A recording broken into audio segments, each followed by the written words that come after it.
I'm going to hand you back to Senntleeng Lehihi, who is in Mahikeng, who's also give us a little bit more about what's happening in that part of the country as far as the finances are concerned. Thanks, Katleho. Indeed, we're here in the Northwest Provincial capital, Mahikeng. You have seen behind me that infrastructure, particularly roads here, remain a major concern. We have seen their continued deterioration, particularly following the recent sporadic rains. And it seems that ongoing efforts to try to actually block these potholes and other bad roads in this area have really not bore any fruit, as the same potholes have re-emerged, if not worse, but deeper than they were before. I'm just going to step out a shot for you to have a better perspective on the reality facing residents of Mahikeng.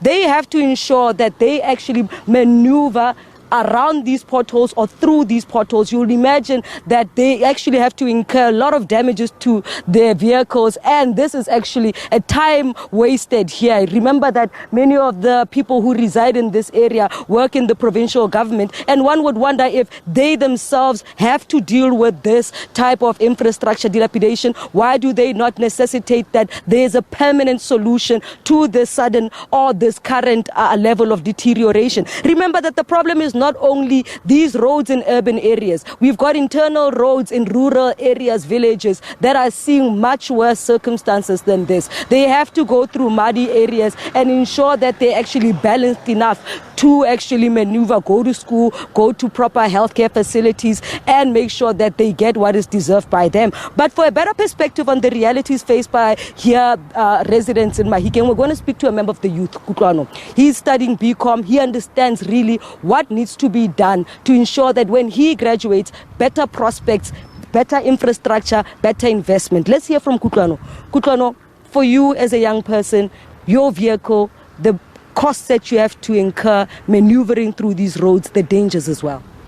One problem that I have in terms of commuting from where I live, because I live off campus, it would have been easier if I lived on campus, but I live off, so I have to travel almost every day.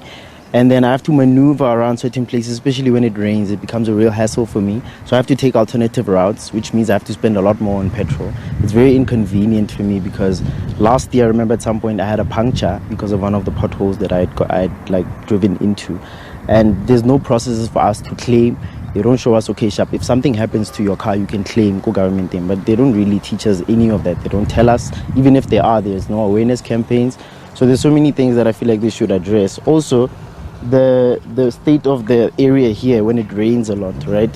You can't even walk. There are people that walk to mega city to go to work. They have to go around. You end up being late because different. So it's a bit inconvenient for also the residents that live in the areas that don't have proper sewage systems, for example. Now, as a BCom student, understanding that the province said it has spent about 7 billion on infrastructure development, particularly roads, expanding and re-graveling roads and fixing such potholes. What do you think that should actually be done with that money? Because we're not seeing its money's worth here in the very roads we're using. The problem is the implementation of the tenders, or the awarding of the tenders and the way they're implemented. Most of the people that get these tenders quality material for cheap somewhere. So and then you find that when they fill the potholes, they just make a small hole and they fill that small hole. 3-4 people, but so it's very sad to see, a state that was once a powerful state back in the day. It's deteriorating. The infrastructure is just terrible. There's, office parks that should have businesses that are functioning already. So it's very hard for people or for investors to have faith in the Northwest itself as, a sector in which can generate money for them, or interest rather. So it's very difficult for that to be implemented here.